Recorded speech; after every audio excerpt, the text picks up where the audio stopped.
ಎಲ್ರಿಗೂ ನಮಸ್ಕಾರ. ನಾನು ಜಗದೀಶ್ ಮಂಜಣ್ಣ. ಸ್ನೇಹಿತರೆ, ಇವತ್ತು ವಿಶ್ವ ರಂಗಭೂಮಿ ದಿನಾಚರಣೆ. ಅದರ ಅಂಗವಾಗಿ, ಅದರ ಪ್ರಯುಕ್ತ ಹೆಸರಾಂತ ನಿರ್ದೇಶಕರು, ನಿರ್ಮಾಪಕರು, ನಟರು, ಸಾಹಿತಿ, ಸಂಭಾಷಣೆಗಾರ ಬಿ. ಸುರೇಶ್ ಸರ್ ಅವರನ್ನ ಅತಿಥಿಯಾಗಿ ಆಹ್ವಾನ ಮಾಡೋಣ. ಬನ್ನಿ ಸರ್. ನಮಸ್ಕಾರ. ನಮಸ್ಕಾರ ಸರ್. ಮೊದಲನೇದಾಗಿ ವಿಶ್ವ ರಂಗಭೂಮಿ ದಿನದ ಶುಭಾಶಯಗಳು ನಿಮಗೆ. ತಮಗೂ ಕೂಡ ಮತ್ತು ಈ ಕಾರ್ಯಕ್ರಮ ನೋಡ್ತಿರುವ ಎಲ್ರಿಗೂ ವಿಶ್ವ ರಂಗಭೂಮಿ ದಿನಾಚರಣೆಯ ಶುಭಾಶಯಗಳು. ಸರ್, ರಂಗಭೂಮಿ ಅಂದರೆ ಏನು? ಆ ಹೆಸರೇ ಹೇಳುವ ಹಾಗೆ ಬಣ್ಣಗಳು ತುಂಬಿರುವ ಭೂಮಿ, ರಂಗು ತುಂಬಿರುವ ಭೂಮಿ ರಂಗಭೂಮಿ.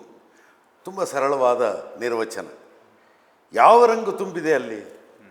ಪ್ರತಿ ರಂಗು, ಕೆಂಪು ಅಂದರೆ ಒಂದು ಭಾವ, ನೀಲಿ ಅಂದರೆ ಒಂದು ಭಾವ, ಪ್ರತಿ ಬಣ್ಣಕ್ಕೂ ಒಂದು ಭಾವ ಇದೆ.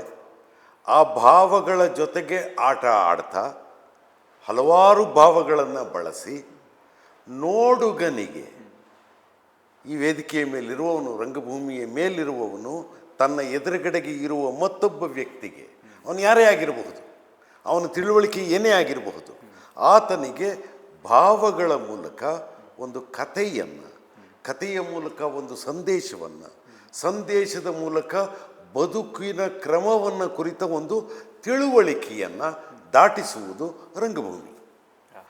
ಸರ್, ಈ ಒಂದು ಅದ್ಭುತವಾದಂತಹ ರಂಗು ತುಂಬಿದ ರಂಗಭೂಮಿಗೆ ನಿಮ್ಮ ಆಗಮನ ಹೇಗಾಯಿತು ಸರ್? ಅದೊಂದು ಆಕಸ್ಮಿಕ. ನನಗೆ ನನ್ನ ಕುಟುಂಬದಲ್ಲಿ ಯಾರೂ ರಂಗಭೂಮಿ ಮಾಡಿದವರು ಅಂತ ಇರಲಿಲ್ಲ. ಆದರೆ ನನ್ನ ತಾಯಿ ಪತ್ರಕರ್ತೆ ಆಗಿದ್ದರು. ಆವತ್ತು ನನಗೆ ಸುಮಾರು 9-10 ವಯಸ್ಸು. ರವೀಂದ್ರ ಕಲಾಕ್ಷೇತ್ರದಲ್ಲಿ ಈಡಿಪಸ್ ಅನ್ನುವ ನಾಟಕದ ಪ್ರದರ್ಶನ ಇತ್ತು. ನನಗೆ ಬೇಗ ಶಾಲೆ ಮುಗಿದಿತ್ತು.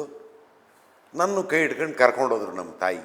ಅವರಿಗೆ ಅದು ಉದ್ಯೋಗ, ಅದನ್ನು ನೋಡುವುದು, ನಾಟಕ ನೋಡುವುದು, ವಿಮರ್ಶೆ ಬರೆಯುವುದು ಆಕೆಯ ಉದ್ಯೋಗ. ಕರ್ಕೊಂಡೋಗಿದ್ರು. ಅದು ಬಿ ವಿ ಕಾರಂತರ ನಾಟಕ. ಅವತ್ತು ಈಡಿಪಸ್ ನಾಟಕದಲ್ಲಿ ಕುರುಡ ಮಿನೀನಿಯಸ್ ಅಂತಲೋ ಏನೋ ಆತ ಒಬ್ಬ ಭವಿಷ್ಯ ಹೇಳೋನು. ಆ ಪಾತ್ರಧಾರಿ ವೇದಿಕೆಗೆ ಹೋಗುವಾಗ, ಕುರುಡ ಹೋಗುವಾಗ ಅವನನ್ನು ಕೈ ಹಿಡ್ಕೊಂಡು ಕರ್ಕೊಂಡು ಹೋಗುವ ಒಬ್ಬ ಪುಟ್ಟ ಬಾಲಕನ ಪಾತ್ರ. ಅದನ್ನು ಭಾಳ ದಿವಸದಿಂದ ಯಾರೋ ಒಬ್ಬ ಹುಡುಗ ಪಾತ್ರ ರಿಹರ್ಸಲ್ ಮಾಡಿದ್ದ. ಆದರೆ ಅವತ್ತು ಅವನಿಗೆ ಜ್ವರ ಬಂದ್ಬಿಟ್ಟಿತ್ತು, ಅವನು ಮಾಡೋಕ್ಕಾಗ್ತಿರ್ಲಿಲ್ಲ. ಸೊ ಹೀಗಾಗಿ ವಿ ವಿ ಕಾರಂತರು ನನ್ನನ್ನು ನೋಡಿ, ನೀ ಬಾರೋ ಅಂಥೇಳಿ ಕರ್ಕೊಂಡೋಗಿ ನನಗೆ ರಂಗಪ್ರವೇಶ ಮಾಡಿದ್ರು. ಮಾತಿಲ್ಲದ ಒಂದು ಸಣ್ಣ ಪಾತ್ರ, ಒಬ್ಬ ಕುರುಡನ್ನು ವೇದಿಕೆ ಮೇಲೆ ಕರ್ಕೊಂಡೋಗೋದು. ಆಮೇಲೆ ಆ ಕುರುಡ ಏನೇನೋ ಮಾತಾಡ್ತಾನೆ, ಹಂಗಾಗತ್ತೆ, ಕತೆ ನಡೆಯುತ್ತೆ. ಇದು ನನ್ನ ರಂಗಪ್ರವೇಶ. ಇದು ಆಗಿದ್ದು 1972ರಲ್ಲಿ ರವೀಂದ್ರ ಕಲಾಕ್ಷೇತ್ರದ ಹಿಂದೆ ಬಯಲುರಂಗ ಮಂದಿರದಲ್ಲಿ ಈಡಿಪಸ್ ನಾಟಕ ಆಯಿತು. ಆ ನಾಟಕದಲ್ಲಿ ಎಲ್ಲ ದಿಗ್ಗಜರು ಈಡಿಪಸ್ ಪಾತ್ರವನ್ನು ಗಿರೀಶ್ ಕಾರ್ನಾಡ್ ಮಾಡಿದರು. ಗುಂಪಿನಲ್ಲಿ ವಿಷ್ಣುವರ್ಧನ್ನು, ಕೋಕಿಲಾ ಮೋಹನ್ನು, ಸುಂದರರಾಜು, ನಾಟಕದ ಸಹಾಯಕ ನಿರ್ದೇಶಕ ಅಂಥೇಳಿ ನಗಾಭರಣ, ಹೀಗೆ ಎಲ್ಲರೂ ಇದ್ದರು. ನಾನೊಬ್ಬ ಪುಟ್ಟ ಬಾಲಕ. ಈ ಎಲ್ಲರೂ ಪರಿಚಯ ಆದರು. ಅಲ್ಲಿಂದ ರಂಗಭೂಮಿಯ ಜೊತೆಗಿನ ಪ್ರಯಾಣ ಶುರು. ಆಮೇಲೆ ಎ ಎಸ್ ಮೂರ್ತಿಯವರ ತಂಡದಲ್ಲಿ ಹಲವಾರು ನಾಟಕದಲ್ಲಿ ಮಾಡಿದೆ. ಚಂದ್ರಶೇಖರ್ ಕಂಬಾರರ ನಿರ್ದೇಶನ ಮಾಡಿದ ನಾಟಕ, ಬಿ ವಿ ಕಾರಂತರ ನಿರ್ದೇಶನ ಮಾಡಿದ ನಾಟಕ, ಕಿಟ್ಟಿ ಕತೆ, ಜಂಬೂ ಸವಾರಿ, ಹೀಗೆ ಹಲವಾರು ನಾಟಕಗಳಲ್ಲಿ ಅಭಿನಯಿಸುವ ಅವಕಾಶ ಸಿಕ್ತು ಬಾಲಕನಾಗಿದ್ದಾಗ. ನಾನು ಪೂರ್ತಿ ಹವ್ಯಾಸಿ ರಂಗಭೂಮಿಯಲ್ಲೇ ಬೆಳೆದು ಬಂದವನು. ಯಾವುದನ್ನು ಹವ್ಯಾಸಿ ರಂಗಭೂಮಿಯ ಉಚ್ಛ್ರಾಯ ಕಾಲ ಅಂತಾರೋ, ಆ ಕಾಲ 70ರ ದಶಕ ಅಂತ ಏನು ಕರಿತೀವಿ, ಬಿ ವಿ ಕಾರಂತರು, ಪ್ರೊಫೆಸರ್ BC, ಹೀಗೆ ಹಲವಾರು ದಿಗ್ಗಜ ನಿರ್ದೇಶಕರು, ಶ್ರೀರಂಗರಂಥವ್ರು ನಾಟಕ ಬರೀತಾ ಇದ್ದರು, ಅವರು ನಾಟಕವನ್ನು ಕಲಿಸ್ತಾ ಇದ್ದರು. ಇಂತಹ ಒಂದು ಕಾಲದಲ್ಲಿ ನಾನು ರಂಗಭೂಮಿಗೆ ಪ್ರವೇಶ ಮಾಡಿದೆ ನನ್ನ 9-10ನೇ ವಯಸ್ಸಿನಲ್ಲಿ.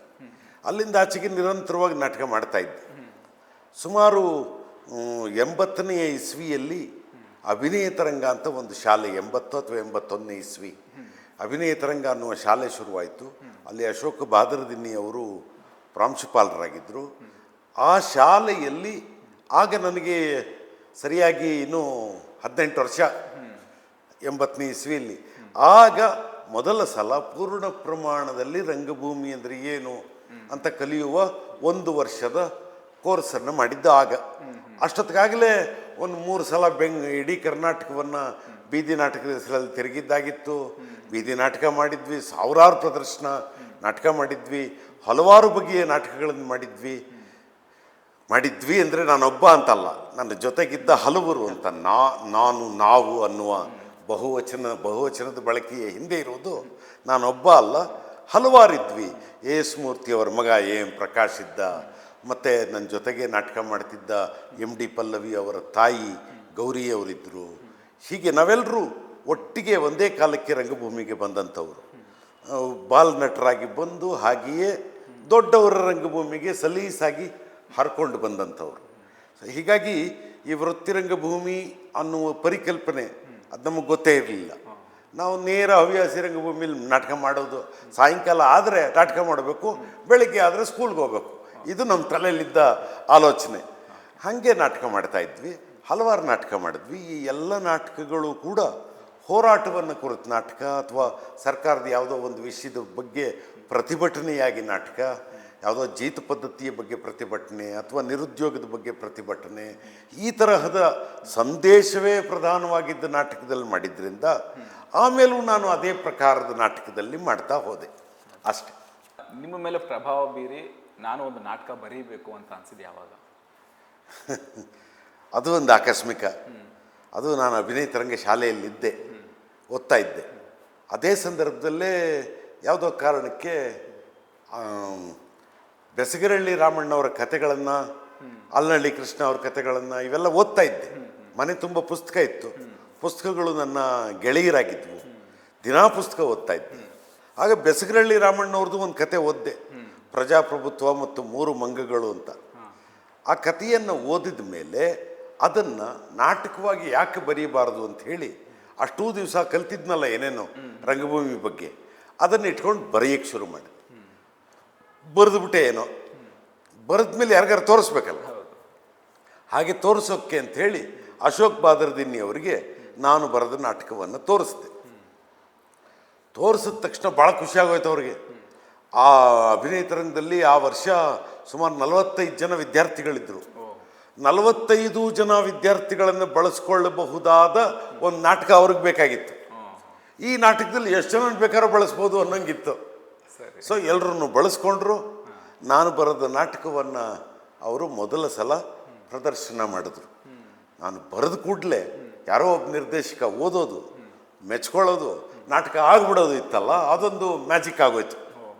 ಹೀಗೆ ನಾನು 1980-81ರಲ್ಲಿ, ನನಗಿನ್ನೂ 20 ವರ್ಷವೂ ಆಗಿಲ್ಲದೆ 18-19ರಲ್ಲಿ ಓಡಾಡ್ತಿದ್ದಾಗ ನನ್ನ ಮೊದಲ ನಾಟಕವನ್ನು ಬರೆದೆ. ಆ ನಾಟಕದ ಹೆಸರು ಕೋತಿ ಕತೆ ಅಂತ ಹೇಳಿ. ಇದು ಪ್ರಜಾಪ್ರಭುತ್ವ ಮತ್ತು 3 ಮಂಗಗಳು ಅನ್ನುವ ಬೆಸಗರಳ್ಳಿ ರಾಮಣ್ಣನವರ ಕಥೆಯನ್ನು ಆಧರಿಸಿದ ನಾಟಕ. ಸರ್, ನಿಮ್ಮ ಕಥೆಗಳನ್ನು, ನಾಟಕಗಳನ್ನ ನೋಡ್ತಾ ಬಂದ ಹಾಗೆ ಒಂದೊಂದು ನಾಟಕದಲ್ಲಿ ಒಂದೊಂದು ಅಂದರೆ ಒಂದು ವಿಷಯನ ಹೇಳಬೇಕು, ಸಮಾಜಕ್ಕಾಗ್ಬೋದು ಅಥವಾ ಬದುಕಿಗಾಗ್ಬೋದು ಅನ್ನೋ ಒಂದು ವಿಷಯ ಜಾಸ್ತಿ ಆಧಾರವಾಗಿರುತ್ತೆ. ಈ ಗಿರಿಜ ಕಲ್ಯಾಣ ಅಂತ ಒಂದು ನಾಟಕ ಬಂದು ರೈತರ ಆತ್ಮಹತ್ಯೆ ಕುರಿತು ಇದೆ. ಹೌದು. ಅದು ಹೇಗೆ ಶುರುವಾಯಿತು, ನಿಮ್ಮ ಮೇಲೆ ಹೇಗೆ ಪ್ರಭಾವ ಬೀರ್ತಾ ನಾಟಕ ಬರೆಯೋದಕ್ಕೆ ಅಂತ? ಅದೊಂದು ದೊಡ್ಡ ಕತೆ. ಆಗ ನಾನು ಮತ್ತು ಬಾಲಕೃಷ್ಣ ಕಾಕತ್ಕರ್ ಇಬ್ಬರು ಪಾಲುದಾರಿಕೆಯಲ್ಲಿ ಕ್ರೈಮ್ ಕಥೆಗಳನ್ನು ಉದಯ ಟಿವಿಗೆ ಮಾಡ್ತಾ ಇದ್ವಿ. ಆ ಟೈಮ್ನಲ್ಲಿ ಅಬ್ದುಲ್ ಅಜೀಮ್ ಅಂತ ಒಬ್ಬ ಪೊಲೀಸ್ ಆಫೀಸರ್, ಅವರು IGPನ ಏನೋ ಆಗಿದ್ದರು, ಅದೇನಾಗಿದ್ದರು, ಅಬ್ದುಲ್ ಅಜೀಮ್ ಅಂತ ಅವರ ಹೆಸರು. ಅವರು ಒಂದು ಕತೆ ಹೇಳಿದ್ರು, ಹೇಗೆ ಮಾದಾವರ ಅನ್ನುವ ಮಂಡ್ಯ ಜಿಲ್ಲೆಯಲ್ಲಿರುವ ಒಂದು ಪುಟ್ಟ ಹಳ್ಳಿಯ ಹೆಣ್ಣು ಮಗಳು ಅಂತಿಮವಾಗಿ ವಿಜಯಲಕ್ಷ್ಮಿ ಥಿಯೇಟ್ರು ಅಂತ ಇತ್ತು ಚಿಕ್ಕಪೇಟೆಯಲ್ಲಿ, ಈಗಿಲ್ಲ ಅದು. ಆ ಬೀದಿ ತುಂಬ ಪಾಪ್ಯುಲರ್, ಯಾವುದಕ್ಕೆ? ಪ್ರಾಸ್ಟಿಟ್ಯೂಷನ್. ಅಲ್ಲಿ ತುಂಬ ಹೋಟ್ಲ್ಗಳಿದ್ದಾವೆ, ಹೋಟ್ಲ್ಗಳೆಲ್ಲ ಇದೇ ದಂಧೆಯನ್ನು ಮಾಡ್ತಿದ್ವು ಒಂದು ಕಾಲದಲ್ಲಿ. ಅಲ್ಲಿ ಮಾದಾವರದ ಒಬ್ಬ ಹೆಣ್ಣು ಮಗಳು ಇಲ್ಲಿಗೆ ಹೇಗೆ ಬಂದು ತಲುಪಿದ್ಲು ಅಂತ ಒಂದು ಕಥೆನ ಹೇಳಿದ್ರು. ತಲೆ ತುಂಬ ಕಾಡಕ್ಕೆ ಶುರುವಾಗೋಯ್ತು. ಆತ್ಮಹತ್ಯೆ ಮಾಡಿಕೊಂಡ ಒಬ್ಬ ರೈತ, ಆತನ ಹೆಂಡತಿ ತೀರ್ಕೊಂಡವನಿಗಾಗಿ ಪರಿಹಾರವನ್ನು 1 ಲಕ್ಷ ರೂಪಾಯಿ ಪರಿಹಾರ ಕೊಡ್ತಾಯಿತ್ತು ಕರ್ನಾಟಕ ಸರ್ಕಾರ. ಆಗ ಯಾವುದೇ ರೈತ ಆತ್ಮಹತ್ಯೆ ಮಾಡಿಕೊಂಡ್ರೆ ಆ 1 ಲಕ್ಷ ರೂಪಾಯಿ ಪರಿಹಾರವನ್ನು ಪಡ್ಕೊಳ್ಳೋಕ್ಕೆ ಅಂತ ಬಂದವಳು ಅಂತಿಮವಾಗಿ ಸುಳ್ಳುಗಾರಿಕೆಯ ಜಗತ್ತಿನಲ್ಲಿ ಸೇರ್ಕೊಂಡ್ಬಿಡೋಂಗಾಗತ್ತಲ್ಲ, that was very very disturbing. ಆ ಕಥೆಯನ್ನು ಕೇಳಿದ ಮೇಲೆ ವರ್ಕ್ ಮಾಡೋಕ್ಕೆ ಶುರು ಮಾಡಿದೆ. ಮೊದಲು ಸಿನಿಮಾ ಮಾಡಬೇಕು ಅಂತ ಹೊರಟೆ. ಆದರೆ ಸಿನಿಮಾ ಮಾಡೋಕ್ಕೆ ನಿಮಗೆ ಗೊತ್ತು, ದುಡ್ಡು ಹುಟ್ಟಿಸೋದು ಕಷ್ಟ. ಅದೇ ಸಮಯದಲ್ಲೇ ಬಿ ಜಯಶ್ರೀ ಅವರು ನನಗೊಂದು ನಾಟಕ ಬರ್ಕೊಡು ಅಂತ ಕೇಳಿದ್ರು. ಇದು 2007-8 ಆಸ್ಪಾಸು ಅಂತ ಅಂದ್ಕೋತೀನಿ. ಆಗ ನಾನು ಮಾಡ್ತಾ ಇದ್ದ ಧಾರಾವಾಹಿಗಳ ನಡುವೆ ಈ ನಾಟಕವನ್ನು ಬರೆಯೋದಕ್ಕೆ ಶುರು ಮಾಡಿದೆ. ನಂಗೆ ತುಂಬ ಆಸೆ ಇತ್ತು ಈ ಥರದ 18 ದೃಶ್ಯದ ನಾಟಕ ಬರೀಬೇಕು ಅಂತ. ಅದು ಒಂದು ಕನ್ನಡ ಕಾವ್ಯದಲ್ಲಿ ಅಥವಾ ಭಾರತದ ಕಾವ್ಯದಲ್ಲಿ 18 ವರ್ಣನೆಗಳಿರುವ ಇದನ್ನು ಬರೆದ್ರೆ ಮಹಾಕಾವ್ಯ ಅಂತ ಅದೇನೋ ಒಂದಿದೆ ಕಾವ್ಯ ಮೀಮಾಂಸೆಯಲ್ಲಿ. ಹಾಗೆ ನಾನು 18 ಅಧ್ಯಾಯಗಳಿರುವ ಅಂಥೇಳಿ ಇನ್ನೊಂದು ನಾಟಕ ಬರೆದೆ. ಪ್ರಾಯಶಃ 9 ಅಧ್ಯಾಯ ಬರೆದಿದ್ರೆ ಇನ್ನೂ ಹೆಚ್ಚಿಗೆ ಶೋ ಆಗ್ತಿತ್ತೇನೋ. ಇದು 18 ಅಧ್ಯಾಯದ 18 ದೃಶ್ಯದ ನಾಟಕ. ಅಲ್ಲಿ ವಚನ ಬರುತ್ತೆ, ಅಲ್ಲಿ ಹರಿಕಥೆ ಹೇಳೋರು ಬರ್ತಾರೆ, ಮತ್ತು ಒಬ್ಬ ಹೆಣ್ಣುಮಗಳು ಮತ್ತು ಸಿನಿಮಾ ಕುರಿತ ವಿಪರೀತ ವ್ಯಾಮೋಹ ಇರುವ ಒಬ್ಬ ಹೆಣ್ಣುಮಗಳು SLC ಪಾಸಾಗಿದ್ದಾಳೆ. ಅವಳು ಒಬ್ಬ ಹಳ್ಳಿಯ ರೈತನನ್ನು ಮದುವೆ ಆಗ್ತಾಳೆ. ಇವಳಿಗಿರೋ ಕಲ್ಪನೆ ಎಲ್ಲ ಸಿನಿಮಾದಿಂದ ಬಂದಿರೋದು. ಸಿನಿಮಾದಲ್ಲಿ ತೋರಿಸೋದೇನಪ್ಪ ಅಂತಂದರೆ, ಬರ ಬಂದಿರೋ ನೆಲ, ಅವನು ಹೀರೋ ಬರ್ತಾನೆ, ಬಂದು ಉಳುಮೆ ಮಾಡಿದ ತಕ್ಷಣ ಬೆಳೆ ಬಂದ್ಬಿಡುತ್ತೆ. ಸಿನಿಮಾದಲ್ಲಿ ಸಾಧ್ಯ, ಅದು ವಾಸ್ತವದಲ್ಲಿ ಆಗಲ್ಲ. ಸೊ ಹೀಗೆ ಈ ಹುಡುಗಿ ಸಿನಿಮಾ ನೋಡಿ ಹಿಂಗೆ ಮಾಡಿದ್ರೆ ಬಂದ್ಬಿಡುತ್ತೆ ಅಂತ ಅನ್ನುವ ಭ್ರಮೆಯಲ್ಲಿರೋಳು. SSLC ಪಾಸಾಗಿದ್ದಾಳೆ, ಆದರೆ ತಿಳುವಳಿಕೆ ಬಂದಿಲ್ಲ. ಅಂದರೆ ನಮ್ಮ ಎಜುಕೇಷನ್ ಸಿಸ್ಟಮ್ಮೇ SSLC ಪಾಸ್ ಮಾಡಿದರೂ ಸಹ ಪೂರ್ಣ ಪ್ರಮಾಣದ ತಿಳುವಳಿಕೆ ಇಲ್ಲದೇ ಇರುವಂತಹ ಒಂದು ಸ್ಥಿತಿಯಲ್ಲಿ ಒಬ್ಬ ವ್ಯಕ್ತಿಯನ್ನು ಇಟ್ಟಿರುತ್ತೆ. ಹಾಗಾಗಿ ಅಂತಹ ಒಬ್ಬ ಹೆಣ್ಣುಮಗಳು ಜೊತೆಗೆ ಸಿನಿಮಾ ಕುರಿತ ವಿಪರೀತ ವ್ಯಾಮೋಹ. ಹೀಗಾಗಿ ಅವಳು ಮತ್ತೆ ಮತ್ತೆ ತನ್ನ ಗಂಡನಿಗೆ ಆ ಬ್ಯಾಂಕಲ್ಲಿ ಸಾಲ ತಗೊಳ್ಳೋಣ, ಇಲ್ಲಿ ತಗೊಳ್ಳೋಣ ಅಂಥೇಳಿ ಬಗೆ ಬಗೆಯ ಸಾಲವನ್ನು ತಗೊಂಡು ದೊಡ್ಡ ಕನಸನ್ನು ಕಟ್ತಾರೆ. ಆ ಕನಸನ್ನು ಅಂದರೆ ಎಲ್ಲರೂ ಇದು ಕಾರ್ ತಗೋಬೇಕು ಅನ್ನೋ ಕನಸಿರಬಹುದು, ಬೈಕ್ ತಗೋಬೇಕು ಅನ್ನೋ ಕನಸಿರಬಹುದು. ಇವತ್ತು ಮೈಕ್ರೋ ಫೈನಾನ್ಸಿನ ವಿಷಯ ಏನು ದೊಡ್ಡದಾಗಿ ಚರ್ಚೆ ಆಗ್ತಿದೆ, ಅದೇ ವಿಷಯನೇ ಅದರಲ್ಲೂ ಬರ್ತದೆ. ಅದರಲ್ಲಿ ಭಾರತೀಯ ಶೆಡ್ಯೂಲ್ಡ್ ಬ್ಯಾಂಕ್ಗಳ ಸಾಲ ಕೊಟ್ಟಾಗ ಏನಾಗ್ತದೆ, ಅಂದರೆ ಸಹಕಾರಿ ಬ್ಯಾಂಕ್ ಸಾಲ ಕೊಟ್ಟಾಗ ಏನಾಗುತ್ತೆ, ವಿದೇಶಿ ಬ್ಯಾಂಕ್ ಸಾಲ ಕೊಟ್ಟಾಗ ಏನಾಗುತ್ತೆ ಅನ್ನೋ ಎರಡೂ ವಿಷಯ ಚರ್ಚೆ ಆಗ್ತದೆ. ಮತ್ತು ಎಲ್ಲೋ ಸಣ್ಣ ಪುಟ್ಟ ಸಾಲ ಕೊಡುವ, ಬಡ್ಡಿ ಕೊಡುವ ಹಳ್ಳಿಯಲ್ಲೇ ಇರುವವರು ಸಾಲ ಕೊಟ್ಟರೆ ಏನಾಗ್ತದೆ, ಈ ವಿಷಯನೂ ಚರ್ಚೆ ಆಗ್ತದೆ. ಅಂತಿಮವಾಗಿ ನಾಟಕದ ಮಧ್ಯಂತರದ ಹೊತ್ತಿಗೆ ಈಕೆಯ ಗಂಡ ಅಂದರೆ ಗಿರಿಜೆ ಅನ್ನುವ ಈ ಪುಟ್ಟ ಪಾತ್ರ, SLC ಪಾಸಾಗಿರುವ ಹುಡುಗಿ, ಸಿನಿಮಾ ಕುರಿತ ದೊಡ್ಡ ವ್ಯಾಮೋಹ, ಯಾವುದೋ ದೊಡ್ಡ ನಟನ ಬಗ್ಗೆ ವ್ಯಾಮೋಹ, ಎಲ್ಲವೂ ಸಿನಿಮಾ ಥರ ಬದುಕ್ಬಿಡ್ತೀನಿ ನಾನು ಅನ್ನುವ ಭ್ರಮೆ. ಅಂಥವಳಿಗೆ ದೊಡ್ಡ ವಾಸ್ತವದ ಅರಿವು ಆಗುತ್ತೆ. ಅದು ಮಧ್ಯಂತರ. ಅಲ್ಲಿ ಆಕೆಯ ಗಂಡ ನೇಣು ಹಾಕ್ಕೊಂಡು ಸತ್ತೋಗಿರ್ತಾನೆ. ಇಲ್ಲಿಂದ ಆಚೆಗೆ ಎರಡನೆಯ ಅರ್ಧ ಬರುತ್ತೆ, ಅದೇ ಇನ್ನೊಂದು ನಾಟಕ ಅನ್ನುವ ಹಾಗೆ ಇವಳು ಹೇಗೆ ಬೇರೆ ಬೇರೆಯ ಇಲಾಖೆಗಳಿಗೆ ತಿರುಗಿ ಮಧ್ಯಸ್ಥಿಕೆ ಮಾಡುವ ಜನ, ದಲ್ಲಾಳಿಗಳು, ಈ ಎಲ್ಲರ ಜೊತೆಗೆ ತಿರುಗಿ ಅಂತಿಮವಾಗಿ ಆ 1 ಲಕ್ಷ ರೂಪಾಯಿಯನ್ನು ಪಡ್ಕೊಳ್ಳೋಕ್ಕೆ ಶಿ ಬಿಕಮ್ಸ್ ಎ ಪ್ರಾಸ್ಟಿಟ್ಯೂಟ್ ಅನ್ನುವ ವಿಷಯ ಎರಡನೇ ಅರ್ಧದಲ್ಲಿ ಬರುತ್ತೆ. ಹೀಗೊಂದು ನಾಟಕ ಬರೆದೆ. ಇದು ಗಿರಿಜಾ ಕಲ್ಯಾಣ. ಇದು ಸುಲಭವಾಗಿ ಆಗುವಂಥ ನಾಟಕ ಅಲ್ಲ. ಯಾಕೆಂದರೆ ಈ ನಾಟಕವನ್ನು ನಿರ್ದೇಶನ ಮಾಡುವವರಿಗೆ ಕೇವಲ ಭಾವಗಳ ಬಗ್ಗೆ ತಿಳುವಳಿಕೆ ಇದ್ದರೆ ಸಾಲದು, ಸೋಷಾಲಜಿ ಗೊತ್ತಿರಬೇಕು, ಪೊಲಿಟಿಕಲ್ ಸೈನ್ಸ್ ಗೊತ್ತಿರಬೇಕು, ಎಕನಾಮಿಕ್ಸ್ ಗೊತ್ತಿರಬೇಕು, ಮತ್ತು ಬ್ಯಾಂಕಿಂಗಿನ ವಿವರಗಳು ಗೊತ್ತಿರಬೇಕು. ಹಾಗಾಗಿಯೇ ಈ ನಾಟಕವನ್ನು ನಿರ್ದೇಶನ ಮಾಡೋದು ಭಾರಿ ಕಷ್ಟ. ಬಿ ಜಯಶ್ರೀ ಅವರು ಪ್ರಯತ್ನಪಟ್ಟರು, ಮಾಡಿದ್ರು. ಅವರು ಒಂದು 10-20 ಶೋಗಳನ್ನ ಮಾಡಿದ್ರು. ಆಮೇಲೆ ಮೊದಲ ಕೆಲವು ಶೋಗಳಲ್ಲಿ ಸಂಯುಕ್ತ ಹೊರನಾಡು ಅಂಥೇಳಿ ಆ ಹುಡುಗಿ ಮಾಡ್ತಿದ್ಲು. ಅವಳು ಪಕ್ಕ ಕಾನ್ವೆಂಟಿಂದ ಬಂದ ಹುಡುಗಿ, ಕನ್ನಡವೇ ಸರಿಯಾಗಿ ಬರ್ತಿರಲಿಲ್ಲ. ಇದರಲ್ಲಿದ್ದ ಮಂಡ್ಯ ಕನ್ನಡವನ್ನು ಮಾತಾಡೋಕ್ಕೆ ಅವಳು ಇನ್ನೂ ಕಷ್ಟಪಟ್ಟಳು ಪಾಪ. ಆಮೇಲೆ ಮಂಗಳ ಅವ್ರನ್ನ ಹಾಕ್ಕೊಂಡು ಇದೇ ನಾಟಕವನ್ನು ಬಿ ಜಯಶ್ರೀ ಅವ್ರು ಮಾಡಿದ್ರು. ಅದು ಯಶಸ್ವಿ ಪ್ರದರ್ಶನಗಳೇ ಆಯಿತು. ಕರ್ನಾಟಕದಾದ್ಯಂತ ಹಲವಾರು ಪ್ರದರ್ಶನ ಆಯಿತು. ಆದರೆ MS ಸತ್ಯು ಅವರು ಇದೇ ನಾಟಕ ತಗೊಂಡ್ರು. ಇದನ್ನು ಅವರು ಹಿಂದಿಗೆ ಅನುವಾದ ಮಾಡಿಸಿದ್ರು, ಗಿರಿಜಾಕೆ ಸಪ್ನೆ ಅಂತ. ಅದು ಇಪ್ಟಾ ಮುಂಬೈಗೆ ಇಂಡಿಯನ್ ಪೀಪಲ್ಸ್ ಥಿಯೇಟರ್ಸ್ ಅಸೋಸಿಯೇಷನ್ ಅಂತ ಹೇಳಿ ಫ್ರೀಡಮ್ ಮೂಮೆಂಟಿನ ಕಾಲದಿಂದ ಇರುವಂತಹ ಒಂದು ರಂಗತಂಡ. ಆ ತಂಡದ ಸಹಾಯದ ಜೊತೆಗೆ, ಆ ತಂಡದ ಕಲಾವಿದರ ಜೊತೆಗೆ ಗಿರಿಜಾಕೆ ಸಪ್ನೆ ಅಂತ ಹೇಳಿ ಒಬ್ಬ ಬೆಂಗಳೂರಿನ ಹುಡುಗಿ ಶೈಲಜಾ ಅಂತ, ಆಕೆ ಮುಂಬೈಲಿರ್ತಾರೀಗ. ಅವರು ಗಳಿಗೆ ಅನ್ನೋ ಸಿನಿಮಾದ ನಾಯಕ ನಟಿ ಆಕೆಯ ಕೈಲಿ ಅನುವಾದ ಮಾಡಿಸಿ ಈ ನಾಟಕ ಮಾಡಿಸಿದ್ರು. ಅದ್ಭುತವಾದ ಪ್ರದರ್ಶನ ಆಗೋಯ್ತು, ದೇಶದ ತುಂಬ ಪ್ರದರ್ಶನ ಆಗೋಯ್ತು. ಆ ಹಾಡುಗಳಿಗೆ ಅವ್ರು ಮಾಡಿದ ಮ್ಯೂಸಿಕ್ಕು, ಅವರು ಆ ಸ್ಕೇಟಿಂಗ್ ಅನ್ನೋದನ್ನು ಎಷ್ಟು ಚೆನ್ನಾಗಿ ಬಳಸಿದ್ರು. ಈ ಹುಡುಗಿಗೆ ತೇಲುವ ಅಭ್ಯಾಸ ಇದೆಯಲ್ಲ ಗಿರಿಜೆಗೆ, ಅದಕ್ಕಾಗಿ ಸ್ಕೇಟಿಂಗನ್ನು ಅವ್ರು ಬಳಸಿದ್ದಿದ್ದು, ಹಾಡುಗಳು ಎಲ್ಲ ಮರೆಯೋಕ್ಕೆ ಸಾಧ್ಯ ಇಲ್ಲ. ಅಂಥ ಅದ್ಭುತವಾದ ಪ್ರದರ್ಶನ ಆಗೋಯ್ತು. ಹಾಗಾಗಿ ಈ ನಾಟಕ ಎಷ್ಟು ಯಶಸ್ವಿಯಾಗಿ ಹೋಯಿತು ಅಂದರೆ ಆಮೇಲೆ ಅದನ್ನು ಮರಾಠಿಗೂ ಯಾರೋ ಅನುವಾದ ಮಾಡಿದ್ರು, ಉರ್ದುಗೆ ಅನುವಾದ ಮಾಡಿದ್ರು, ಇನ್ಯಾರೋ ಅಸ್ಸಾಮಿ ಭಾಷೆಗೆ ಅನುವಾದ ಮಾಡಿದ್ರು. ಅವೆಲ್ಲ ನಾಟಕಗಳನ್ನು ನಾನು ನೋಡಿಲ್ಲ, ಅಲ್ಲೆಲ್ಲ ಈ ನಾಟಕ ಪ್ರದರ್ಶನ ಆಗಿದೆ. ಸರ್, ಇದೇ ಸಾಲಿನಲ್ಲಿ ಈ ಶಾಪುರದ ಸೀನಿಂಗಿ ಸತ್ಯ ಅನ್ನೋ ನಾಟಕ, ಅದು ಗಿರಿಜಾ ಕಲ್ಯಾಣಕ್ಕೆ ಮುಂಚೆ ಅದಕ್ಕೆ ನಿಮಗೆ ಅಕಾಡೆಮಿ ಪ್ರಶಸ್ತಿ ಕೂಡ ಹೌದು. ಸೊ ಅದ್ರ ಬಗ್ಗೆ ನೀವು ಆ ಕತೆ ಮತ್ತೆ ಆ ಪಾತ್ರಗಳ ಬಗ್ಗೆ ಒಂದು ವಿಶೇಷ. ಇದು ಸುಮಾರು 1995-96 ಇಸ್ವಿ. ಆಗ ಕವೆಂ ರಾಜಗೋಪಾಲ್ ಅವರು ಒಂದು ಕಥೆನ ಹೇಳಿದ್ರು. ಕಥೆಯನ್ನಕ್ಕಿಂತ ಒಂದು ಜನಪದ ಪದ್ಯ. ಒಬ್ಬ ಮಾಣಿಕ್ಯಮ್ಮ ಅನ್ನುವ ಹೆಣ್ಣು ಮಗಳು ವರ್ಷದಲ್ಲಿ 9 ತಿಂಗಳು ಒಂದು ಗೂಡ್ನೊಳಗೆ ಸೇರ್ಕೊಂಡ್ಬಿಡ್ತಾಳೆ. ಊಟ ಮಾಡಲ್ಲ, ತಿಂಡಿ ಮಾಡಲ್ಲ. ಆಮೇಲೆ ಅವಳು ಯಾವತ್ತು ಬರ್ತಾಳೋ ಅವತ್ತು ಇಡೀ ಊರಿನ ಜನ ಕಾಯ್ತಾ ಇರ್ತಾಳೆ, ಅವಳು ಆಚೆ ಬರ್ತಾಳೆ, ಅವಳನ್ನು ದೇವರು ಅಂತ ಟ್ರೀಟ್ ಮಾಡ್ತಾರೆ ಅಂತ ಒಂದು ಜನಪದ ಪದ್ಯ. ಅದನ್ನು ಹೇಳಿದ್ರು. ಅದೇ ಸಮಯಕ್ಕೆ ಬಿ ಜಯಶ್ರೀ ಅವರು ನನಗೊಂದು ನಾಟಕ ಬೇಕು ಅಂತ ಕೇಳಿದ್ರು. ಸೊ ಹೀಗೆ ನಾನು, ಈ ಕತೆ ಚೆನ್ನಾಗಿತ್ತು, ಫೋಕ್ ಫಾರಮ್ ಇತ್ತು, ಫೋಕ್ ಮೆಟೀರಿಯಲ್ ಇತ್ತು, ಇದನ್ನು ಹೇಗೆ ಮಾಡಬಹುದು ಅನ್ನುವ ಒಂದು ಆಲೋಚನೆ. ಸೊ ನಾನು ಈ ಮಾಣಿಕ್ಯಮ್ಮ ಅನ್ನುವ ವ್ಯಕ್ತಿ ಎಲ್ಲಿದ್ದಾಳೆ ಅನ್ನೋದನ್ನು ಹುಡುಕೊಂಡು ಹೋದರೆ ಗುಲ್ಬರ್ಗದಿಂದ ಒಂದು 30 ಕಿಲೋಮೀಟ್ರ್ 40 ಕಿಲೋಮೀಟ್ರ್ ದೂರ ಯಾನಗುಂದಿ ಅಂತ ಒಂದು ಬೆಟ್ಟದ ಮೇಲೆ ಈಗಲೂ ಮಾಣಿಕ್ಯಮ್ಮ ಅನ್ನುವ ಆಕೆ ತೀರ್ಕೊಂಡ್ಳು. ಆದರೆ ಯಾನಗುಂದಿ ಮಾಣಿಕ್ಯಮ್ಮ ಅನ್ನುವ ಒಂದು ದೇವರು. ಸೊ ಅಲ್ಲಿಗೆ ಹೋದೆ. ಅಲ್ಲಿರುವ ಅವ್ರನ್ನ ದೇವರು ಅಂತ ಪೂಜೆ ಮಾಡೋರ ಜೊತೆಗೆ ಮಾತಾಡಿದೆ. ಇಲ್ಲ ದೇವರಲ್ಲ, ಹಿಂಗಾಯ್ತು ಕತೆ ಅಂತ ನಿಜ ಹೇಳೋರ ಜೊತೆಗೂ ಮಾತಾಡಿದೆ. ಎರಡೂ ಕತೆ ಇತ್ತು.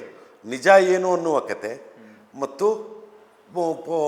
ಮಿತಿ ಆಗೋ ಇದೆಯಲ್ಲ, ಪುರಾಣ ಆಗ್ಬಿಟ್ಟಿದೆಯಲ್ಲ, ಜನರ ಬಾಯಲ್ಲಿ ಪುರಾಣ ಆಗ್ಬಿಟ್ಟಿದೆಯಲ್ಲ, ಆ ಕತೆ. ಒಂದು ಮಿತ್ತು, ಒಂದು ವಾಸ್ತವ, ರಿಯಾಲಿಟಿ.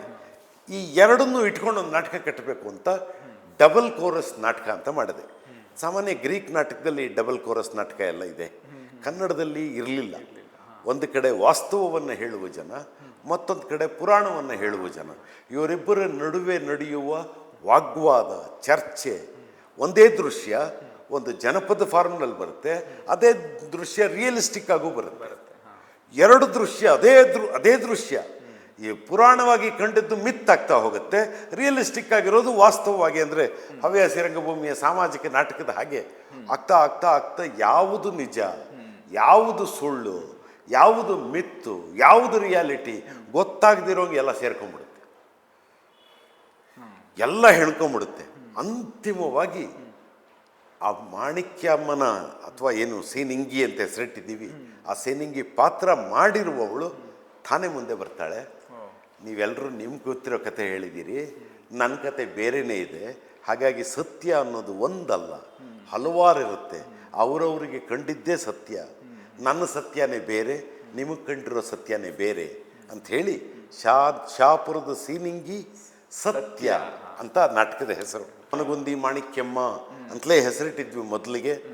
ಆಮೇಲೆ ಅದು ಸರಿಯಲ್ಲ, ಯಾಕೆಂದರೆ ಆಕೆ ಬದುಕಿದ್ದಾಳೆ, ಯಾರು ಕೇಸ್ ಹಾಕ್ಬಿಡಬಹುದು ಅಂಥೇಳಿ ಹೆಸರು ಬದಲಾಯಿಸಿ ಶಾಪುರದ ಸೀನಿಂಗಿ ಸತ್ಯ ಅಂತ ಹೆಸರಿಟ್ವಿ. ಸೀನಿಂಗಿ ಅನ್ನುವ ಹೆಣ್ಣುಮಗಳು, ಸತ್ಯ ಅನ್ನುವ ಅವಳ ಪ್ರೇಮಿ ಅನ್ನೋ ಹಂಗೆ ಮಾಡಿ, ಸತ್ಯ ಅನ್ನೋದಕ್ಕೆ ಟ್ರುತ್ ಅನ್ನುವ ಇನ್ನೊಂದು ಅರ್ಥವೂ ಇದೆ ಅನ್ನೋದನ್ನು ಹೇಳ್ತಾ ಒಂದು ನಾಟಕ ಕಟ್ಟಿದ್ವಿ. ಅದು ಕೂಡ ತುಂಬ ಒಂದು ವಿಶಿಷ್ಟವಾದ ನಾಟಕ. ಅಂತರಂಗ ಅನ್ನೋ ತಂಡದಲ್ಲಿ ಅರ್ಚನಾ ಶ್ಯಾಮ್ ಅವರು ಈ ನಾಟಕವನ್ನು ತಗೊಂಡು ಮಾಡಿದ್ರು. ಅದು ಸ್ವಲ್ಪ ಸುದ್ದಿ ಆಯಿತು, ಹಲವಾರು ಜನ ಈ ನಾಟಕವನ್ನು ನೋಡಿದ್ರು. ಇದಕ್ಕೊಂದು ನಾಟಕ ಅಕಾಡೆಮಿ ಪ್ರಶಸ್ತಿಯೂ ಬಂತು ಅನ್ನೋದು ಒಂದು ಹೆಚ್ಚಿಗೆ ವಿಷಯ ಅಷ್ಟೇ. ಆದರೆ ನನಗೆ ಇದೊಂದು ಸವಾಲಾಗಿತ್ತು. ಈ ಥರದೊಂದು ನಾಟಕ ಬರೆಯೋದ್ರ ಖುಷಿ ಇದೆಯಲ್ಲ, ಆ ಖುಷಿಯೇ ಬೇರೆ. ಎಲ್ಲರೂ ಸರಳ ರೇಖಾತ್ಮಕವಾದ ಕಥೆಯನ್ನು ನಾಟಕವಾಗಿ ಕಟ್ತಾರೆ. ನಾನು ಸರಳ ರೇಖಾತ್ಮಕವಾದ ವಿವರವನ್ನು ಬಿಟ್ಟು ಸ್ವಲ್ಪ ಸಂಕೀರ್ಣವಾದ ಮತ್ತು ಮಲ್ಟಿಪಲ್ ಕೋರಸ್ ಇರುವ, ವೇದಿಕೆಯ ಮೇಲೆ ಒಂದು ಕೋರಸ್ಸು ಮತ್ತೊಂದು ಕೋರಸ್ ನಡುವೆ ಜುಗಲ್ಬಂದಿ ನಡೆಯುವಂತಹ ಒಂದು ನಾಟಕವನ್ನು ಕಟ್ಟಿದೆ. ಹಳ್ಳಿಯ ನೈಜ ಕಥೆಗಳನ್ನ ಬರೆದಂಥವ್ರು ಕಂಪ್ಲೀಟ್ ಶೇಕ್ಸ್ಪಿಯರ್ ಅವರ ನಾಟಕಗಳ ಕಡೆ ಒಲವನ್ನ ಜಾಸ್ತಿ ತೋರಿಸಿ ನಾಟಕಗಳನ್ನ ಬರೀತೀರ. ಶೇಕ್ಸ್ಪಿಯರ್ ನನಗೊಬ್ಬನಿಗಲ್ಲ, ಈ ಜಗತ್ತಲ್ಲಿರೋ ಪ್ರತಿ ರಂಗಕರ್ಮಿಗನ್ನು ಕಾಡುವ ನಾಟಕಕಾರ. ಒಂದು ಕಡೆಗೆ ಅವನ ಟ್ರಾಜಿಡಿಗಳಿರಬಹುದು, ಮತ್ತೊಂದು ಕಡೆಗೆ ಅವನ ಕಾಮಿಡಿಗಳಿರಬಹುದು, ಮತ್ತೊಂದು ಕಡೆಗೆ ಅವನ ಈ ಮಿಡ್ಸಮರ್ ನೈಟ್ ಡ್ರೀಮ್ ತರಹದ ದೇವರು, ಏಂಜಲ್ಗಳು, ರಾಜರು ಮತ್ತು ಕೆಳ ವರ್ಗದವರು, ಮೂರೂ ವರ್ಗದವರು ಇರುವಂತಹ ಮಿಡ್ಸಮರ್ಸ್ ನೈಟ್ ಡ್ರೀಮ್ ಥರದ ನಾಟಕ, 12th ನೈಟ್ ನಾಟಕ ತರಹದ ನಾಟಕ, ವಿಂಟರ್ಸ್ ಟೇಲ್ ಥರದ ನಾಟಕ, ಇವೆಲ್ಲವೂ ಕೂಡ ಇಷ್ಟೆಲ್ಲ ಬರೆದು ಬಿಟ್ಟಿದ್ದಾನಲ್ಲ ಇವನು ಅನ್ನುವ ಹಾಗೆ ಮ್ಯಾಕ್ಬೆತ್ ಥರದ ಮತ್ತೊಂದು ನಾಟಕ. ಇಂಥದ್ದನ್ನು ಓದಿದ ಕೂಡಲೇ ಇದನ್ನು ಮಾಡಿಸ್ಬೇಕು ಅನ್ನುವ ಆಸೆ ಬರುತ್ತೆ. ಹಾಗೆ ನಾನು ಕೊರಿಯೋಲನಸ್ ನಾಟಕವನ್ನು ಮಾಡಿದೆ, ಕಿಂಗ್ ಲಿಯರ್ ಮಾಡಿದೆ, ಮ್ಯಾಕ್ಬೆತ್ ಮಾಡಿದೆ, ಇನ್ನೂ ಬೇರೆಯವರು ಬೇರೆ ಬೇರೆ ನಾಟಕಗಳನ್ನು ಮಾಡಿದ್ದಾರೆ. ನನಗೆ ಆತ ನಾಟಕವನ್ನು ಕಟ್ಟುವ ಕ್ರಮ ಇದೆಯಲ್ಲ, 5 ಆ್ಯಕ್ಟ್ ಸ್ಟ್ರಕ್ಚರ್, ಅದು ತುಂಬ ಇಷ್ಟ ಆಗುವಂತಹ ಒಂದು ಸ್ಟ್ರಕ್ಚರ್. ಕಾಲಾಂತರದಲ್ಲಿ 5 ಆ್ಯಕ್ಟ್ ಅನ್ನುವುದು 3 ಆ್ಯಕ್ಟ್ ಸ್ಟ್ರಕ್ಚರ್ಗೆ ಬಂದುಬಿಟ್ಟಿದೆ. ಅದು ಕಾಲದ ಮಹಿಮೆ. ಈಗ ಎಲ್ರಿಗೂ 3 ಗಂಟೆ ಕಾಲ ನಾಟಕ ನೋಡುವ ಸಮಯ ಇಲ್ಲ. ಅವರು ನಾನು ನಾಟಕ ಮಾಡುವ ಕಾಲಕ್ಕೇ 2 ಗಂಟೆ ನಾಟಕನೇ, ಅಯ್ಯಯ್ಯೋ 2 ಗಂಟೆ ನಾಟಕನ ಅಂತ ಇದ್ದರು. ಈಗ ಅದು 90 ನಿಮಿಷಕ್ಕೆ 100 ನಿಮಿಷಕ್ಕೆ ಬಂದುಬಿಟ್ಟಿದೆ. ಸೊ ಹೀಗಾಗಿ ನಾಟಕ ಕಟ್ಟುವ ಕಾಲಕ್ಕೂ ತಕ್ಕ ಹಾಗೆ ನಾಟಕವನ್ನು ಮಾಡುವಾಗ ಶೇಕ್ಸ್ಪಿಯರ್ನ ಪ್ರಭಾವ ಏನು ಮಾಡುತ್ತೆ ಅಂದರೆ, ಮಾತು ಬರೆಯೋದಕ್ಕೆ ಸಹಾಯ ಮಾಡುತ್ತೆ, ಪಾತ್ರ ಕಟ್ಟೋಕ್ಕೆ ಸಹಾಯ ಮಾಡುತ್ತೆ, ದೃಶ್ಯ ಕಟ್ಟೋದು ಹೇಗೆ ಅನ್ನೋದನ್ನು ಕಲಿಸುತ್ತೆ. ಈಗ ಕೈಯೊಬ್ಬ ಹಿಂಗೆ ಹಿಡ್ಕೊಂಡ್ರೆ ಅದು ಗೋಡೆ ಅನ್ನುವ ಕಲ್ಪನೆ ಮಿಡ್ಸಮರ್ಸ್ ನೈಟ್ ಡ್ರೀಮ್ ನಾಟಕದ ಮೂಲಕ ಸಿಗುತ್ತೆ ಅನ್ನೋದಿದೆಯಲ್ಲ. ಕೈ ಹಿಡ್ಕೊಂಡ್ರೆ ಗೋಡೆ ಆಗುತ್ತೆ. ಒಬ್ಬ ನಟ, ಲಕ್ಷ್ಮೀನಾರಾಯಣ್ ಅನ್ನುವ ನಟ, ನೀವು ನೋಡಿರ್ತೀರಿ, ಆ ಕಾಲೇಜ್ ರಂಗ ಎಲ್ಲ ಸಿನಿಮಾದಲ್ಲಿ ಮಾಡಿದ್ದಾರೆ. ಅವ್ರಿಗೆ ಹೆಸರೇ ಗೋಡೆ ಲಕ್ಷ್ಮೀನಾರಾಯಣ್ ಅಂತ ಬಂದ್ಬಿಟ್ಟಿತ್ತು. ಯಾಕೆ ಅಂದರೆ ಮಿಡ್ಸಮರ್ಸ್ ನೈಟ್ ಡ್ರೀಮ್ ನಾಟಕದಲ್ಲಿ ಅವರು ಆ ಪಾತ್ರ, ಗೋಡೆಯ ಪಾತ್ರ ಮಾಡಿದ್ರು, ಕೈ ಹಿಂಗೆ ಹಿಡ್ಕೊಂಡು ನಿಂತ್ಕೊಳ್ಳೋದು. ಹಾಗಾಗಿ ಅವ್ರು ಗೋಡೆ ಲಕ್ಷ್ಮೀನಾರಾಯಣ, ಗೋಡೆ ಅನ್ನೋದು ಒಂದು ಪಾತ್ರ ಆಗುತ್ತೆ ಅಂತ. ಅಂದರೆ ಇದು ಶೇಕ್ಸ್ಪಿಯರ್ 16ನೇ ಶತಮಾನದಲ್ಲೋ 17ನೇ ಶತಮಾನದಲ್ಲೋ ಆತ ಮಾಡಿದ ಪ್ರಯೋಗ ಈಗ 21ನೇ ಶತಮಾನದಲ್ಲಿ ನಮಗೆ ಅದು ತಾಗುತ್ತೆ, ನಮ್ಮ ಮನಸ್ಸಿಗೆ ಇಷ್ಟವಾಗ್ತದೆ, ನಾವು ಅದನ್ನು ಪ್ರಯೋಗಕ್ಕೆ ತರಬೇಕು ರಂಗಭೂಮಿ ಮೇಲೆ ಅಂತ ಅನಿಸುತ್ತಲ್ಲ. ಅದು ಶೇಕ್ಸ್ಪಿಯರ್ನ ಮಾಯೆ, ರಂಗಭೂಮಿಯ ಮಾಯೆ. ಆ ಮಾಯೆಗೆ ಮತ್ತೆ ಮತ್ತೆ ಹೊಸ ಜನ, ಹೊಸ ತಲೆಮಾರು ಒಳಗಾಗ್ತಾನೆ ಇರುತ್ತೆ. ರಂಗಭೂಮಿ ಅನ್ನುವುದೇ ಒಂದು ಪ್ರವಾಹ. ಪ್ರತಿ ಸಲ ಆ ಪ್ರವಾಹದಲ್ಲಿ ಹೊಸ ಜನ ಬರ್ತಾನೆ ಇರ್ತಾರೆ. ಆ ಹೊಸ ಜನರಿಗೆ ಪ್ರತಿಯೊಬ್ಬರಿಗೂ ಪೂರ್ವ ಸೂರಿಗಳ ಜೊತೆಗೆ ಒಂದು ಸಂಬಂಧ ಇದ್ದೇ ಇರುತ್ತೆ. ಪೂರ್ವ ಸೂರಿ ಅಂದರೆ ಯಾರು? ಅವನು ಕಾಳಿದಾಸ ಇರಬಹುದು, ಭವಭೂತಿ ಇರ್ಬೋದು, ದಂಡಿ ಇರ್ಬೋದು, ಭಾಸ ಇರಬಹುದು. ಎಲ್ಲರ ಜೊತೆಗೆ ಅಭಿನವ ಗುಪ್ತನ ಅಭಿನಯವನ್ನು ಕುರಿತ ವಿಷಯ ಇರ್ಬೋದು, ರಸದ ಬಗ್ಗೆ ಅವನು ಬರೆದಿರುವ ವಿಷಯ ಇರಬಹುದು. ಇವೆಲ್ಲವೂ ಪ್ರತಿಯೊಬ್ಬರನ್ನು ಕಾಡ್ತಾ ಇರುತ್ತೆ. ಇದು ಭಾರತೀಯ ದರ್ಶನ. ಆದರೆ ಹಾಗೆಯೇ ಪಾಶ್ಚಾತ್ಯ ದರ್ಶನಗಳು, ಗ್ರೀಕ್ ರಂಗಭೂಮಿಯ ಫಿಲಾಸಫಿ, ಅಥವಾ ಯುರೋಪಿಯನ್ ರಂಗಭೂಮಿಯ ಫಿಲಾಸಫಿ, ಅಥವಾ ಇಂಗ್ಲೆಂಡಿನ ಶೇಕ್ಸ್ಪಿಯರ್ನ ರಂಗಭೂಮಿಯ ದರ್ಶನ, ಇವೆಲ್ಲವೂ ಪ್ರತಿಯೊಬ್ಬರನ್ನು ಕಾಡುವಂಥದ್ದು. ಹಾಗೆ ಆ ಪ್ರವಾಹದಲ್ಲಿ ಬಂದ ಪ್ರತಿಯೊಬ್ಬರು ಒಂದೊಂದು ದರ್ಶನವನ್ನು ತಮಗೆ ಬೇಕಾದ ಹಾಗೆ ತಮ್ಮ ರಂಗಭೂಮಿಯ ಮೇಲೆ ತರುವ ಪ್ರಯತ್ನವನ್ನು ಮಾಡ್ತಾ ಇರ್ತಾರೆ. ಅದು ನಿರಂತರ ಪ್ರಕ್ರಿಯೆ. ನಾನೊಬ್ಬ ಅಲ್ಲ, ಎಲ್ಲರೂ ಶೇಕ್ಸ್ಪಿಯರ್ ಪ್ರಭಾವಕ್ಕೆ ಒಳಗಾಗೋದೆ.